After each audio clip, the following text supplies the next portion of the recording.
Lucas, good morning. Good morning. How are you? I'm doing well. It's a rainy day here in LA. Ugh. Yeah, it's like fucking Scotland outside. It's just... I kind of like it. I do and I don't. I need a little bit of sunlight on the skin every now and again. And when it's 3 days in a row, you just get to feeling like, oh, this is it. I'm going to jump off my balcony. Yeah, I feel the same way. Although this morning I did just order my dog a rubber ducky raincoat. And so I'm very excited to whip that bad boy out when it gets here. She's going to be the cutest thing on four legs. Yeah. It's going to be a lot of people stopping you to talk to you about the coat, which, you know me, I'm naturally unpleasant. And when people stop me on my way upon the blasted heath to discuss your dog, Happens often. oh, cool. The most fantastic cruelties surface in my mind of things to say to them to get them to just fuck off. I don't know what's wrong with me, but it's that. Yeah, I don't really mind too much, but I guess it's because it's my dog. However, the other day when we were at the park, that did bother me. That did bother me. Oh boy, I had successfully put this episode out of my mind. It now has just resurfaced. Now we have to unpack it. Kids, welcome to the Breadwinners. Welcome to the Let's Get Bread pod, where we discuss all things food, money, sex, religion, you name it, we're probably going to talk about it. And today we're going to talk about a matter of geopolitical importance. Okay, something that we should have the UN intervene. We're at Plumber Park. Oh, yeah. In West Hollywood. I forgot. And I don't know if she was Russian. I don't know. She could have been Belarusian. She could have been Ukrainian. Yeah. So she was a big bitch. You'll see that. So there's, the park. As many parks do, there are tables and chairs at which people sit. We were sitting, having an iced coffee, catching up as you do. A woman approaches us. We are mid-conversation. Very clearly mid-conversation. She comes with a big box and she says in heavily Russian accented English, something like, hey, do you mind if I can take this table? I'm setting up for my kid's birthday party. And I truly didn't understand what I was hearing because we were and there was multiple tables around. There was one like 20 feet away that was open. And so I just was like, what are you saying? And she engaged primarily with Lucas, which is why she got what she wanted, I think. She just didn't even acknowledge me, which was, smart on her part. Yeah. And she says, well, you can't reserve tables here, so I need to start setting up for a birthday party. And I look over Lucas's shoulder, there's an empty table. I look to the right, there's another table, and Lucas is she just flummoxed you so hard. I couldn't believe what I was hearing. She bamboozled you so hard. Bamboozled's the wrong word. I think I was in shock. She buffaloed you. I think it was a car crash that happened right in front of my eyes. Yeah. And so then Lucas goes, what did you say? I guess, but we're here. I was like, no, we're definitely going to stay and hang out, but you can set your box down if you want. And that was, that's what's going to let the camel get its nose in the tent, is you should have just been like, no, fuck off. Yeah. This is not the fucking Donbass region. You don't get to fucking colonize it. You Putin-loving. Stop. I have not stopped thinking about that interaction. You wrote it out. So she sets her box down, and it's a big, big box on the table. And it occurred to me, my cat nature came in. I just wanted to push it off the table. She also did set it on the table where it was half on, half off. Yeah. So it was hanging off the edge. Which would have been very funny. But then her husband comes over with a cart full of party supplies, and they just start unloading it on the table right next to us. And again, international relations is hard work. I don't know if these people... are they connected to the mob? Is there a van load of Russians just waiting for somebody to start a problem? You never know. Okay. And so I told Lucas, okay, let's get out of here. And Lucas suddenly, because he nurses an iced coffee for the better part of 3 days. True. He still has a full cup of coffee. He's like, no, we're staying. I said, I am not staying. To grit my teeth as Russians set up shop around us. Okay. This is precisely what it feels like to be a Ukrainian, and I don't like it. Yeah. So, That's why we need UN intervention at Plumber Park here in Los Angeles. There were so many, in my mind, all these alternate universes spun off from that moment where different reactions, where we. Why would I would never do that? I would never do that. It was gumption. It was chutzpah. Is what it was. One time I was running really late for a flight. I had to check my bag. There was a long line at the Delta Lounge. I went to the front of the line and I said, "Sir, my flight is in 40 minutes. I'm so sorry. Is there any way you'd let me go ahead?" And he's like, "Oh yeah, sure." That was like the only instance where I'm like, I'm going to miss this flight if I don't be horrible and rude. Yeah. I mean, I think like in those situations, if somebody approaches you with that, in a sort of proposition, which is, hey, I would like to massively inconvenience you. There needs to be, for it to not be shitty and manipulative, there needs to be a very clear expectation that you can say no, and I'm not going to flip shit at you. Right. She gamed the system by having a huge box in her arms and looking harried, and then bringing up a kid that I don't fucking care about. To tell us, oh, I've got to set up for a party, you can't reserve tables. Like, sister, I don't give a single fuck. A, about birthdays. B, about your kid. C, about your kid's birthday. Right. Go fuck yourself. But she engaged with Lucas, who has a soft, gooey middle, whereas I have a core of adamant. I have a radio. Did you just call me fat? I called you. Yeah. When we play this back, it'll sound like I called you fat. That's fine. That's what I heard. Yeah, so and it was clear from her, if we'd said no, it would have been like, oh, we're the bad guys? We ruined your son's birthday. Yeah, which, listen, if there's one thing I love, it's going to be ruining a birthday. Okay, like I'm going to tell you, don't give me the opportunity, I will take it. And there was no off-ramp, there was no way to politely decline, there was no way to de-escalate the thing. It just seemed like their only choices were to escalate further. And so, it's like, when you're on the plane, you're like, hey, do you mind switching seats with me and my husband? And I want to sit together as we fly to Nairobi. Like, let's. As you do, Penny. Yeah, as you do. Great country to visit. I would love to go to Kenya. Anyway, if you say, no, sorry, I need to sit on the aisle seat, as the person asking, you don't get to flip shit. Right. You asked it, they've already paid the thing, whatever. This Russian woman, I wish her a lot of misfortune for the horrible things she's done. Yeah, no, I'm still thinking about that. I have let it go. The thing that really needled me was the fact that she engaged with you and not me. That makes it sound like it's like I was hungry for the attention or something, but I just like I was not the main character for a second. Yeah, that's a struggle for you. I mean, because if she'd engaged with me instead of you, because your Midwestern niceness.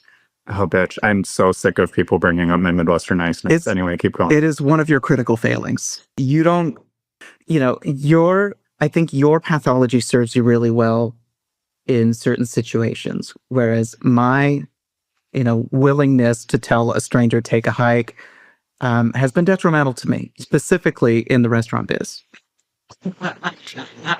Yeah, I could see that. Kids, we're talking waitressing. Waitressing today, and that was a long, dark period in my life. I really enjoyed it. I did it for about 5 years through college. That's how I made most of my friends when I was there.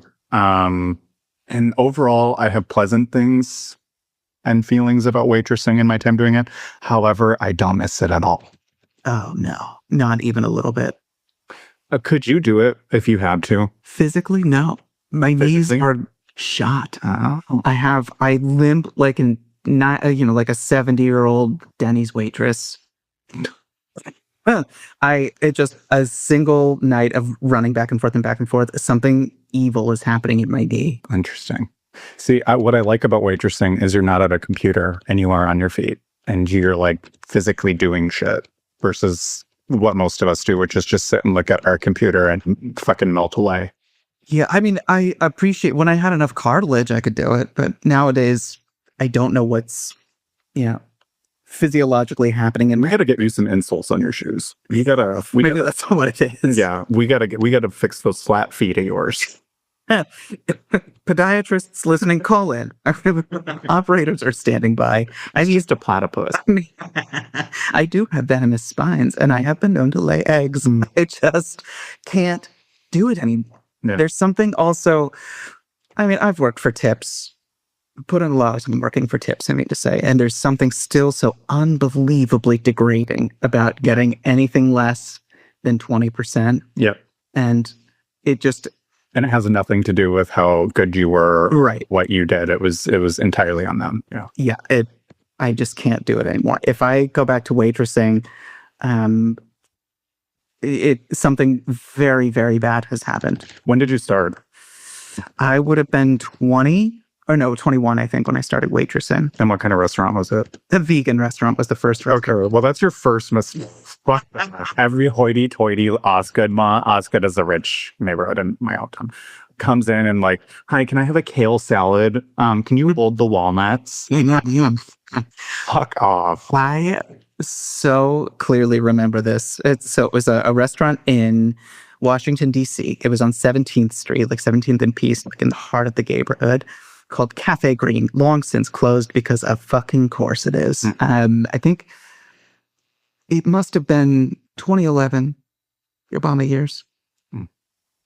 I was fresh out of college, moved to DC, and just needed a gig, needed a job, walked into a place, got a job, which is a red flag. When it comes to restaurants, if you just walk in off the street and you get the gig, I didn't know any better. I was so young then. I was so thin. And I did not get any fatter because I was working at a vegan restaurant. The place was always out of everything. It was just so catastrophically mismanaged that people would come, and this was DC in 2011, you know what I mean? So like very liberal, libtard kind of bubble. Yeah. And people would be so excited to come and have like a full vegan menu. And of course the menu was tailored to high heaven of like, you can be gluten-free, you can be raw, you can be whatever. Oof. And you'd watch these vegan, like, I'm trying to think of fully raw vegans just watch the light leave their eyes when you told them, like, oh yeah, we don't have the raw pizza today. Which was an actual thing on the menu. That's disgusting. Hideous. And that was my first brush with like, oh, waitressing is going to take something from me. This job is going to take more than it gives. What was your hourly wage? I think it was, I don't know. Was it minimum wage? No, it was like $1.75. Isn't that fucking stupid? I think they've fixed, I don't know, maybe I'm wrong. Some listeners, you tell me, but that was my thing with waitressing is you're paid $3.25 an hour plus tips, and the tips is supposed to make up and get you to the minimum wage. But if you get stiffed like 4 times in a row on $7.99 soups and salads, the Olive Garden, you're like, oh, I just paid Olive Garden. Guess I'll starve. Yeah. And I was so young at that time that none of that even mattered to me. Like none of that like registered. As in the words of Justin Bieber, it wasn't clocking to me. It's the fact that you quoted him. It's the fact that you said beaver. I think so. Justin Bieber's. Right now, I mean, the money was terrible, of course, but it was enough to pay my rent and it was enough to pay my student loan payment back when that was manageable.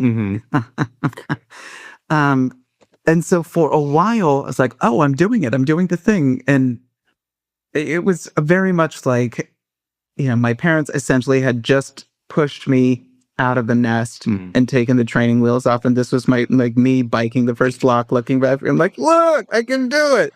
And then I immediately got hit by a windowless van full of kidnapped children. No. We all know it. Well, shut up. What's your first waitressing? I was working at a Mexican restaurant in Fargo, Dakota, where I'm from, called Mexican Village. Oh.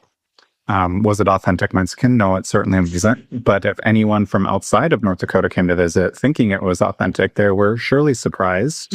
I remember one woman, I brought her a chimichanga, and then she flagged me down about 5 minutes later. She goes, I don't think this is a chimi. I go, what do you mean?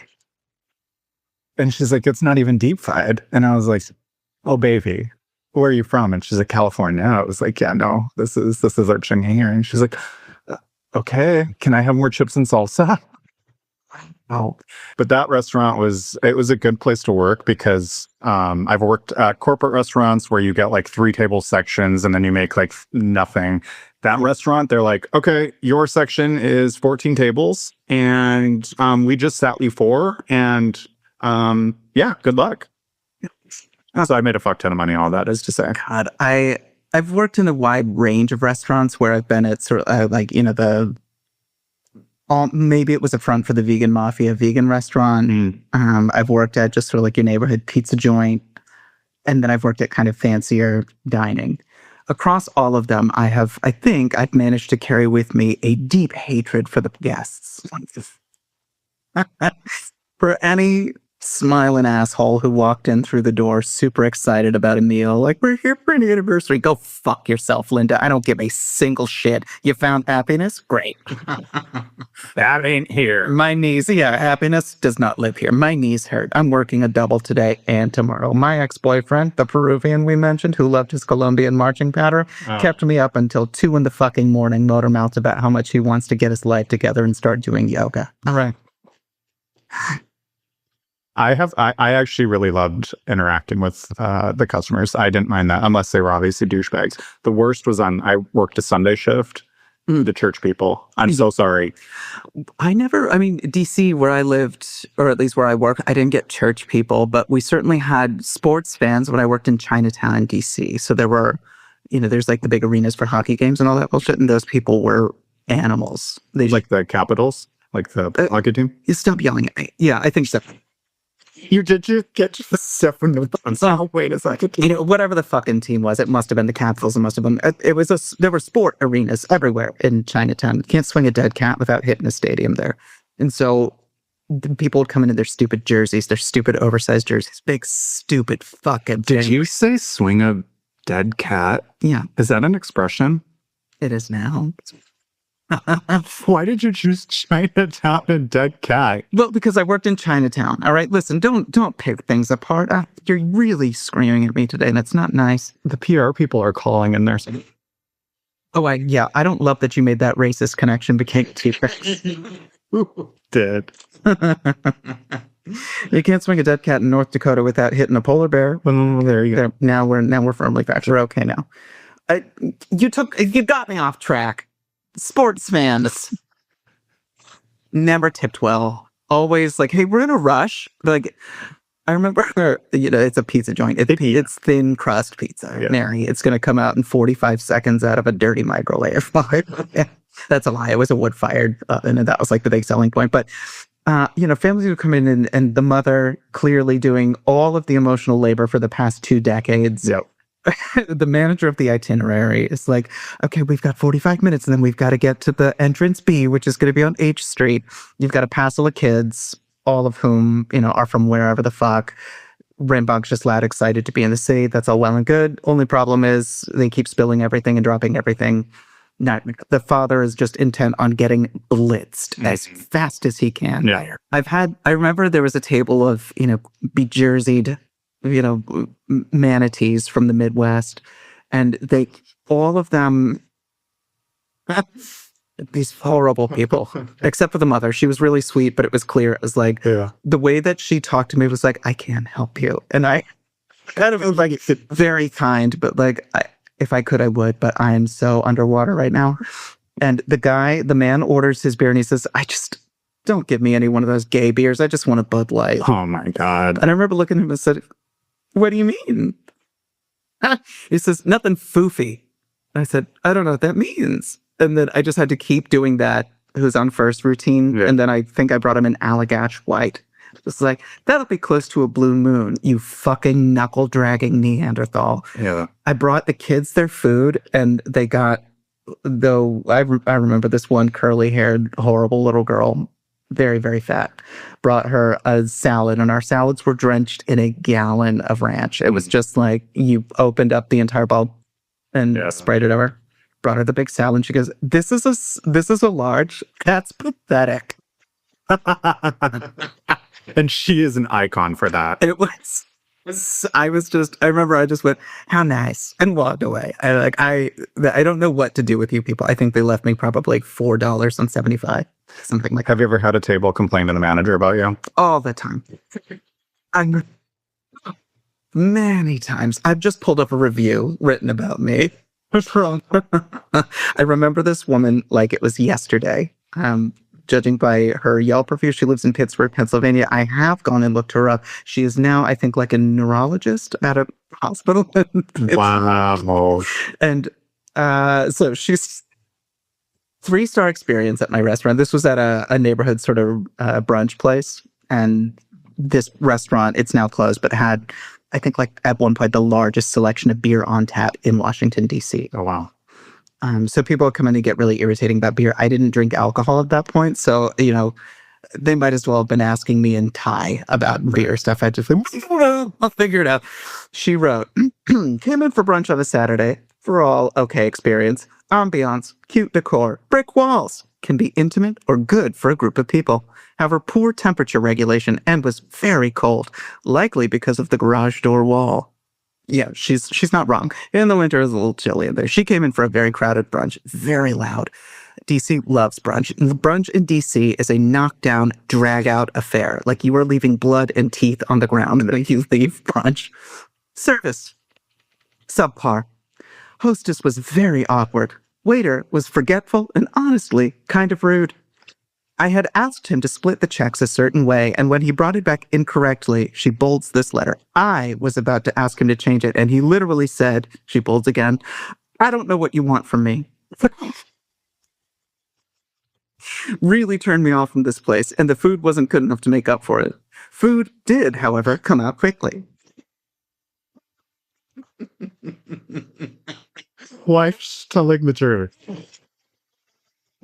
Normally, the reviews are lies or like just totally exaggerated. She was 100% correct in all of that. It's accurate retelling of what happened. I remember this table like it was yesterday. I remember everything about this interaction. So this was, again, a brunch Sunday, which meant you're getting triple sat always. Yeah. You are slammed. You're having to refill mimosas. It's DC at that time, the big blog about brunch was Bitches Who Brunch. And it's just like the worst fucking white women you've ever met in your life go to do brunch. And every restaurant had the fear of God put in them that the bitches who brunch were going to come and then trash their restaurant. Yeah. So it was like brunch was the time. It was like storming the fucking beaches of Normandy every Sunday. You just... What neighborhood? This was Logan Circle. Okay. So this was 14th Street, major corridor on DuPont. And so this, and of course it's brunch. Like a lot of places, I worked at one where we had live music, a jazz band at the restaurant. So you spent, not only were you triple stuff, like you had to shout at the top of your lungs to be heard. This place, it was just loud, no band, but she comes in. There was some kerfuffle about their reservation because, of course, and they sit at my table, and it's 4 of them. And the 3 who did not leave this review, perfectly normal, like could speak in a normal tone of voice. My girl Sohini, who left this review, however, she, of course, just can't seem to talk any the entire time. Like she was doing an ASMR brunch. Yeah. And so I'm having to, I've got, I think, maybe 4 or 5 table section. It wasn't actually ridiculous, the sections, but it was just, you're at all times 3 items behind. Got to refill coffee, whatever else. So it takes forever to get her order out. I seem to recall she had, some of the others had dietary restrictions. So it was like a lot of questions about the menu. And then put in the order, I go about my merry way. I can tell they also did that charming thing where when I show up to the table, they keep talking and ignore me. No. And so that, I'm man enough to admit it. I was like, okay, fine. All right, you want to talk for a while? I've got plenty of shit to do. I will get to you when I get to you.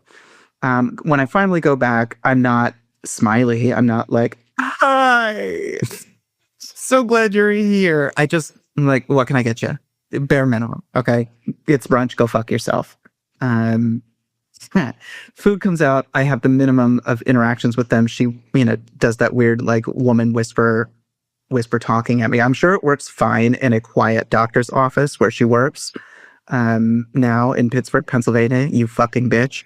But in a busy brunch restaurant, sister, I need you to find your big girl outdoor voice. Okay. Yeah. It comes time to split the bill. She says, can you split the bill for us? And she's sitting on one side of the booth with her man companion. I don't know what their relationship was. And then there's a couple on the other side. I said, oh, okay. Do you want me to split it this between you two and you two? And she says, yeah. And I go and I split the bill. I put, side A on one check and side B on another. I bring the check back. And then all of a sudden, she's discovered her outdoor voice. And she goes, how did you split this up? I said, oh, I just put you two on this one check and I put those two on that check. And she goes, I said, oh, I mean, it's no problem. I can fix it. She goes, no, it's fine. And I said, I don't know what you want from me. And I walked off. And then I let them sit for probably another 25 minutes before I picked up a check. Like, they tried to wave me down. I fully, would not look at that table as I walked by. I was like, you have come in here for a nice time. And I have now gleaned the way that I'm going to deprive you of that nice time. Yeah. I'm going to do it. And I hope you fucking choke. So, yeah. Numerous instances of things like that. And just, again, when I tell you my packology is not suited for this work. I believe it. I believe it. I can see why you would struggle with that. I never got into fights with customers. I was always fighting with my manager. Like, oh, sure. I would talk like that to my manager because I was like, oh, you're going to fire me? You pay me $3.25 an hour. I did once tell a manager, he yelled at me for, I don't know, I'd split drinks off from a tab and then hadn't closed them out. And so then they were just left at the end of the night. He's like, okay, well, you're going to pay for that. Oh, I loved when they would say that. Yeah. Oh, well, today's my last shift and you have me booked for a double the next 3 days. So good luck. Yeah. I remember telling him, I was like, do not ever speak to me like that ever again. Do you understand me? And he just, I don't know what it was in that moment. He's like, oh, sorry. And that was like, didn't know that was going to work like that. But so at the last restaurant that my penultimate restaurant, my grand restaurant that I worked in was a very romantic spot in DC, very historical building, had all these vines over the patio and a huge rat problem. People would sit out on the patio in the summer and it was strung up with lights, really beautiful. A couple came in for I think an anniversary dinner, and they, again, the man was fine. The woman something was wrong earlier in that day. Maybe the man had forgotten that it was their anniversary. Like, any number of things could have gone wrong in this woman's life that I see you, I honor you. Don't bring that bullshit into my section. Okay, kitten? I'm on the patio. I've got 6 tables. It's fucking cold out at night and in the spring when you come out, and it just rained. Like, everything's going wrong. And so I can't get more than 2 words out of her. And so I just the intuition is okay, they don't want the full song and dance. Like, if you're getting nothing from your table as a waitress, you're going to get diminishing returns the more you try and do the whole be our guest routine. Oh, yeah. And some people just hate that. I hate it. Right. I don't want a server to really I want you to be wallpaper to my experience. No offense. And I don't mean that in terms of I disrespect servers. I appreciate what you do. I don't need you to interrupt our conversation every single time you sit at the table. Come by, grab the drink, refill it. I'll say thank you. And then move on your merry way because I know you're busy. You got shit to do. Yeah. I mean, I can do both. And I would for sure put on the faggot dog and pony show if I was waiting. Oh my God. So at my last restaurant, old Republican women would come in and they'd be my last restaurant, Elena Kagan, Supreme Court Justice, would eat there all the time. So it was a known spot for, DC's, I guess, people who thought they were going to be somebody. But you'd get groups of old, very rich women and they'd come in and I would just ham it up for them and they fucking lived. They loved it. You dial it up or dial it back depending on the table. And this woman on the patio very clearly was not buying what I was selling when it came to personality. And they said, okay, I'm going to show up. I'll get the drinks. I'll make things appear and disappear. I'm going to stay out of your hair. It's fun. She complained to the manager that I was distant and rude and didn't engage with them at all. Like, just completely fucking flipped it as if I'd more or less just like shown up, clattered a plate on the table and like spit over my shoulder. And the manager offered them a free meal as like a do-over. And I said to the manager, I was like, okay, so you didn't even ask me what had happened. You just went on Yelp, responded to her complaint and said, come back on us. Right. We're sorry about your experience, which like, I don't take that personally. That's like, you gotta keep butts in the seats or whatever. But like, you didn't talk to me at all. And then he says, well, she's coming back in. I said, you better not put me on the schedule when they come back. Guess who's on the schedule when they came back? I was. I saw that when she and I locked eyes and I just looked, I wasn't waiting on them. And I was just like, oh, I will bring you nothing. Like anytime something came up, they're like, oh yeah, table 33 needs this to go out. I'm like, you can find somebody else. Manager said I can't touch the table. Yeah.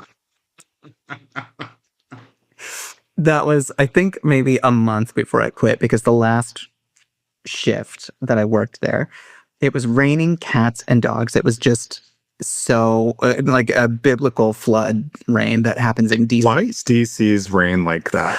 When I've been there like 2 or 3 times when it's been raining and it's flooded my Airbnb. And it wasn't a garden level Airbnb. It's like the first floor. It's because God is trying to wipe it from the face of the earth. For real though. Yeah. And again, patio, it's raining. You show up and they're like, okay, you're working outside. You're like, it's fucking raining. What are we doing? I was the only server given the patio because there was, at that time, I think maybe 2 tables that you could really feasibly sit at without getting soaked. And a woman walks in with her boyfriend or whoever, and I remember very clearly she was wearing one of those linen-y jumpsuits, like a strappy linen-y jumpsuit, blue and white stripes. Tall, very tall. And she comes in and it looks nice, the patio, again, strung up with lights, big, the vines, the leaves, all of that with the rain coming down. And Chef is walking them through and she goes, oh, this is pretty. And he says, do you want to sit here? And I remember looking out from behind a pillar after I hear that. And she goes, yeah, let's sit here. I just looked at the chef and I looked at my manager when I went in. It's like, what are we fucking doing? Yeah, that's crazy. Because there was no way for me to get to and from the table, in and out of the restaurant without walking through walls of water.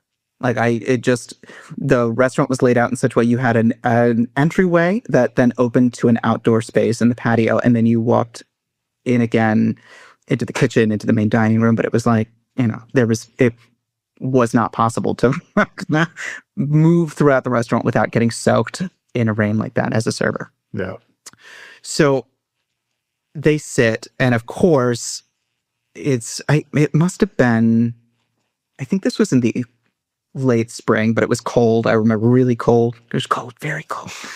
And she is full of questions about the menu, shit that I don't hate. Shit that I can't answer myself. She like wants to know the difference between like a sauce, like a bouillabaisse and a fucking burrito. I don't know. Like she's coming up with all of these really technical culinary questions that like, I'm not a chef, lady. I'm here because I've made bad decisions in my life. Totally. And, I'm here because I'm waiting to become somebody here in DC. So I have to go back and forth to the chef to ask questions. Stuff about like, where are the oysters from? Beyond like, you have they're from whatever location on the menu. It would always say like Prince Edward Island, whatever. She's like, no, but like where? Like she just shouldn't go to eat. She should prepare her food at home. Yeah. Yeah. So I have to go back and forth. And of course, I'm carrying food through an actual waterfall. Like I'm having to carry the plates out to them. So it's dunked. So it's been drenched in stuff. And so she's just looking, she's like, like, you fucking sat out here, you DOS cunt. This is all your manager's fault because he needed to close that section. Right. Yeah. And so she, there's another few and I'm soaked through. I've got my glasses on and I can't even see them because I've got droplets of water on my glasses. And it's just clear that this is an exercise in her wanting to exert control over me and like run me as much as she can. And finally at the end, the manager decides to cut me and I realize I've left my phone in the the wait station, which is flooded. It's ankle deep in water. And there's nobody to stand. So I've been standing in ankle deep water. My shoes are soaked. I'm squishing and squashing everywhere I walk. Horrible. And I walk out and I've got my coat on, so it's clear I'm leaving. But the woman looks over at me and she raises a hand. And I just go, no, and get my phone and get out of there. The next day, the manager calls me and he's like, okay, Everett, so I think we need to have a talk. And he says, do you think it's possible that you can continue working here and that you can conceal how much you hate the guests? I said, Blake, I'm going to take a month away from this place. When I come back, I'm going to decide if I want to stay or not. But what you did, sitting that fucking bitch on the patio in the rain like that, was out fucking outrageous.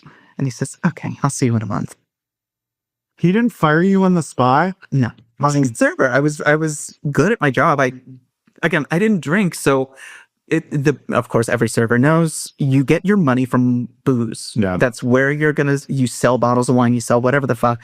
So I've had good wine knowledge and I was able to move a lot of units and get shit going, but it just shit like that where it was like, oh, I see you have no power and I have power and I'm a miserable woman in a linen jumpsuit. I'm going to fucking run you into the ground. And that type of thing of like, no, you also should be drowned. It's funny you bring up the pushing wine and alcohol because my next serving job was at the Olive Garden.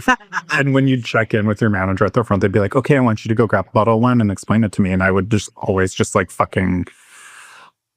I hated that so much. I knew nothing. And I remember going to the tables and anytime they'd ask to like, I remember this one table wanted to buy the Primo Amor Moscato. It was $37. Oh. And I literally told them, I was like, you can get this at Happy Harry's for like $6. They took me well for that. Happy Harry's is like a liquor store 2 doors down. That was my Happy Harry's was, I don't know if they're connected, was a chain of like drugstores. Back in the day that we had one in Seaford Delaware. That was my first job ever, was at Happy Harry's. Interesting. I feel like, well, I guess it's a medicine place of sorts, you know. That's some kind of a Nixers. I also was the type of waitress where if you're like, I think I'll do this, like, no, it's terrible. You don't want that. Yeah, 100%. I would absolutely be that waitress for you. So like I wasn't always awful, but I was routinely unkind to people who were just deliberately shitty to me. Okay. It's the same with comedy where it's like, this is punishing enough. This is degrading enough of a thing. If you come in here and you are just flagrantly wasting time or being deliberately shitty, I'm going to have feelings about it that I will not bother to conceal. See, and I never really took that personally. I truly just never cared enough. I wasn't like a server that was totally in. I didn't even want to make your experience good. I wanted to get you your shit and get you out. Yeah. Like it was totally transactional. I need you in and out. And part of that is like when I worked at Olive Garden, that fucking soup and salad deal at lunch, $7.99. I'm like, okay, I need to turn 10 tables if I want to make any fucking money. Oh, yeah. And one time, I had a guy, he ordered 16 because you get free refills. He ate 16 bowls of the chicken gnocchi soup. He left me $2. Yeah. His check was $7.99. He was there for 3 hours. Not only did he steal a tape full from me, he made me stay longer than everyone else. And I remember asking my manager, I'm like, I want to give it away because I know he's only going to leave $2. Yeah. Like, can you? And he's like, no. Again, it's just like this is a restaurant is where just whether it's the servers, whether it's the managers, like, okay, I get it. Nothing happened for you in your life. Mm-hmm. You're in a place where you hate everything about yourself, your job, your future, your prospects. Is making your server stay 3 hours after everybody else just to get it? Is that really what's going to do it for you? He wanted me to quit. Tipping as a practice is just so dumb. It's just such a stupid, unjust way to make money. And what's worse is that if you're good, you can make so much money from a tipped gig. It's just not sustainable. Like everybody knows that one server who's like, oh, I made $77,000 last month because great. Okay. Like if you smoke, if you got them, if you're the sort who you're bringing down bank like that, I see you. I honor you. I hope you're putting that money away. I hope you're letting compound interest do the work for you. But people tip because it's a relic, from what I understand, of like, oh yeah, how do we get Black people to work at our restaurant but then not pay them as a company? Like, oh, let's offload the pay to the customer. And then the customer gets to choose what they want to pay people. Like that's the fact that institution has persisted into this day and age is just galling. Well, and I think some states have cracked down on that. I know Minnesota, they're paid a minimum wage plus tip. Washington State too. But then if you declare your tips, your paychecks, like the hourly rate, like pretty much is zero. Like the amount of paychecks that I've gotten that were $0 because I was an idiot. Well, I mean, there's nothing you can do for a credit card tip. You have to declare it. But yeah. It just the way that we set it up is like, well, you make so much more money as a tipped employee. Like I don't want to give up tips. My sister, I got to tell you, I still have a notebook somewhere where I tallied up the tips from every shift in the month, like a square and like graph paper notebook. Wow. It is so depressing to look back and be like, lunch shift, $39. And that was what I kept after tipping out bartenders, after tipping out the bussers, after tipping out.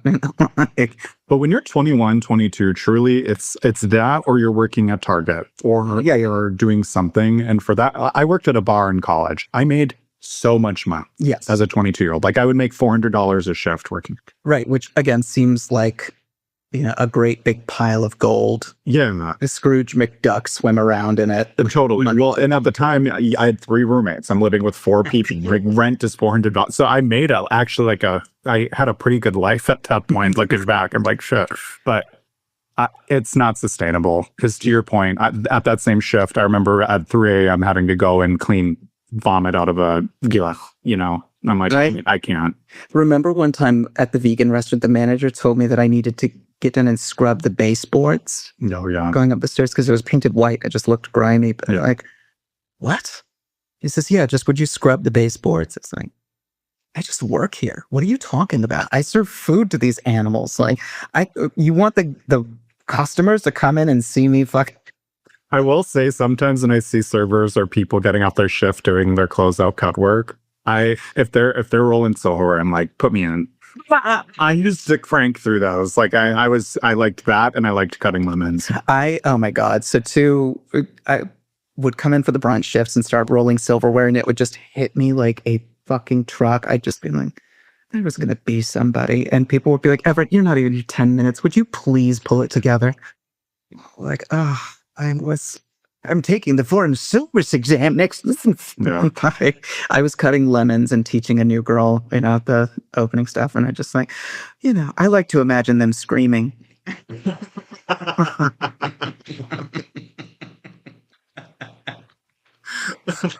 Fuck us. Did you make a lot of friends serving? Oh, yeah. Yeah, I still got a few very close friends from my battle buddies from Matchbox. Hey, LaSalle. Hey, Camise. Hey, Dave. Hey, Omar. Like there's a lot of people, Lavana, the list goes on. If you really locked in with the group, you really did find people that you came to know and trust and rely on, et cetera, et cetera. The life was so, it was just treading water at all times. Like you're never, ever, ever going to get ahead.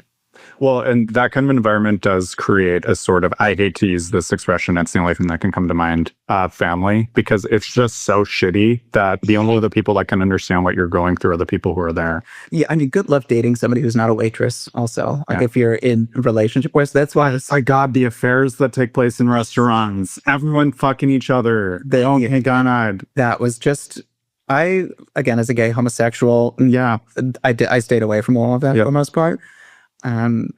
So that was, good job me, but it was nuts. You'd be like, wait, why am I having to run all of her food? Like, oh, she and chef just fucked and they're mad. Like, damn it. Mm-hmm. That was always the fucking, in Chinatown, at the restaurant I worked at in Chinatown, that was always happening. There was always somebody in the back of the house and the front of the house were mad at each other. And so you had to then run food for an entire section because that server just didn't want to go back. So rough. If you love being in a fast-paced, deadline-driven environment, peopled with coworkers who are unable to emotionally regulate without screaming or heroin, work in a restaurant. You're going to love it. It's going to be great. If you love working in an environment where you get to watch your cartilage diminish and recede like the ice caps, work in a restaurant. It's fabulous. We've also worked, it sounds like, and correct me if I'm wrong, I've worked at the Mexican Village, which is not fancy. I worked at the Olive Garden. Very fancy. No.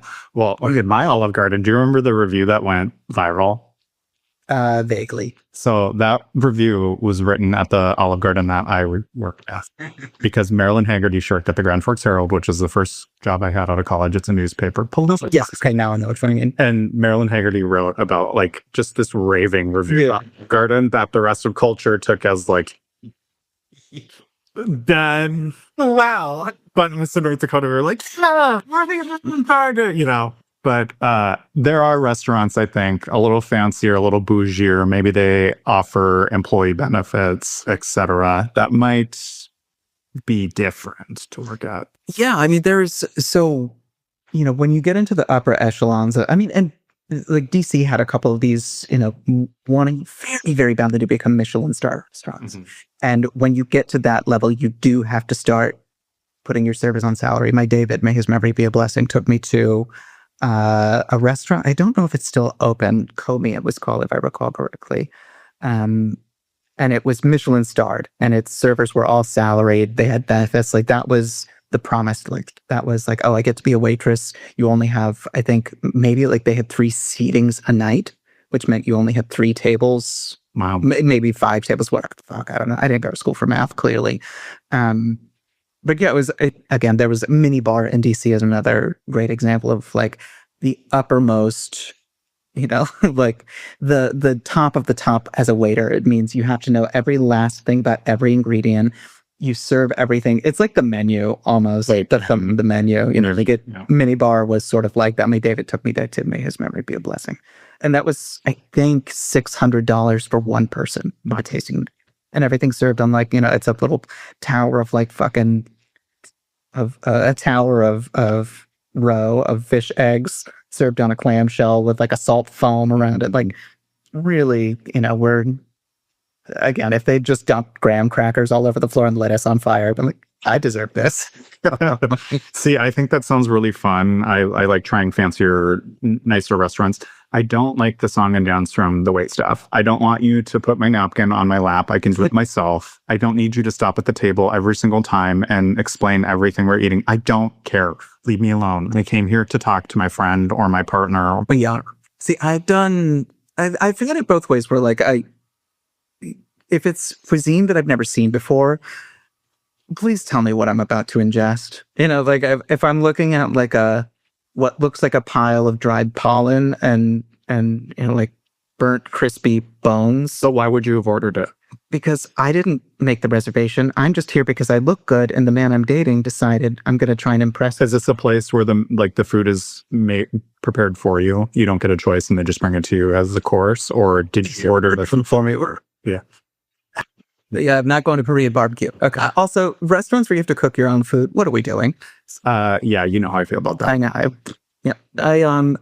Yes, this is in the case of like a tasting menu, in the case of like a prefix, whatever the fuck. Like, sure, that I would love to hear about what went into making this dish. If it's really beautiful, if it's really, like rare ingredients, sure, tell me about it. That's cool. I'm on board with that. If it's, just like a rare steak with a coffee rub, I could probably, if there's gold flakes on it, I probably will notice that afterwards. I'm okay. I'm cool. Yeah, you just gotta feel out the vibes, bro. You just got. I would hate that. It's also an opportunity to do bits with the waiter and bring a little joy into those people's lives. Okay, not my responsibilities. I'm the person there. Yeah, I can still appreciate very much, you see your waiter is struggling, is, like clearly very hungover or whatever else. Like, I may not be forgiving of the fact that my 20-year-old flop waitress is just, forgetting my coffee the 3rd cup in a row, but like, I get it. Yep. I'm not going to ask that person to give me an exhaustive list of how my, fillet of sole was prepared and like where they sourced the fish from. But if it's the type of place where you're being gouged $900 for the privilege of converting oxygen into carbon dioxide within the walls of that restaurant, sure, sing me a song. No. Do it. Let me see how well you do. All you have to do is smile. I don't even care. You don't even have to be fast. You can call me old fashioned, but I think a waitress should smile. You just have to not be a douchebag. And we are in an era where customer service is bad. People are mean. They are entitled. I do not have to tip you. I will tip you because I know the struggle. But if you're a fucking douchebag to me, that's my only rule. Yeah. I mean, for the longest time when I got out of waitressing, I'd be like, whatever happens, I'm tipping 25% of the least because I know the struggle. And then something switched and my brain was like, no, what the fuck am I doing? Well, and I almost always know what went wrong because if you've done it before, I served for 5 years. So I'm like, I know all the variations of how something can go wrong. And most of the time it's they forgot to put in order. Because I get it. Like they're busy, you're working, and you can almost see it on their face. Like, oh, she forgot, no big deal. Yeah. But if they try and flip it to where it's my fault or I did something wrong or they're not. So you tell me you've got a gluten allergy. Yeah. Or they're just like, oh yeah, it's coming. You know, just say, it's fine. And I get it, but. I don't know. I'm trying to think of the last time I've had a really good experience. Like I don't engage with waiting with like wait step in the same way anymore now that I'm so distant from the job. Where I think it's just like I want to put that time past me. I want to put that behind me. I don't like revisiting the time when I was a waitress because it was just, except for when you're doing a podcast that you selected this topic. That time was so. How do I put this? Like a lot of irons in the fire, and then I forgot the fucking lighter. You know what I mean? It's just like everything's like I got a lot of big stuff going on. I'll be out of here next month. It was like any movie about orphans, where they're like, "Oh yeah, you think you're leaving this orphanage? She was only supposed to be here for 2 weeks. She was going to be here a month. She's been here for 7 years." That is the truth. When you got like a lifer who's on year 10, and you're like. Oh, no, the fuck. Yeah, I mean, in Europe, I'm told, I don't believe that's a real place. You can have career servers. You can have a career waiter. Yeah. And, it's a thing It's hospitality. Yeah, right. It's an actual bona fide career. And that, in another life, for me, that might have been, did I tell you this? My mother, for a while, was like, Everett, I think you should be a butler. I think you should look into being like a really high-end butler. I said, what? She goes, yeah, I think you could do really... I can't think of a worse career. She then said, like, if you were a butler to somebody who's super rich, no sex though, but like a really competent butler, you should look into that. Like, what?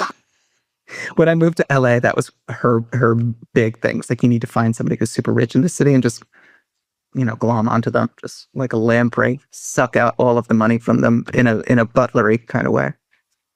You're in the kitchen, just like, with a pillowcase. You're ransacking the silverware drawer. Yeah, probably not the career for me. Absolutely not. No. I can't believe she suggested that. Yeah, I don't know what. I mean, if I could have sex, that would be different. But she said no, and I'm like, okay, no, I'm not interested. There's not a power imbalance and not a sexual component. I'm out of here.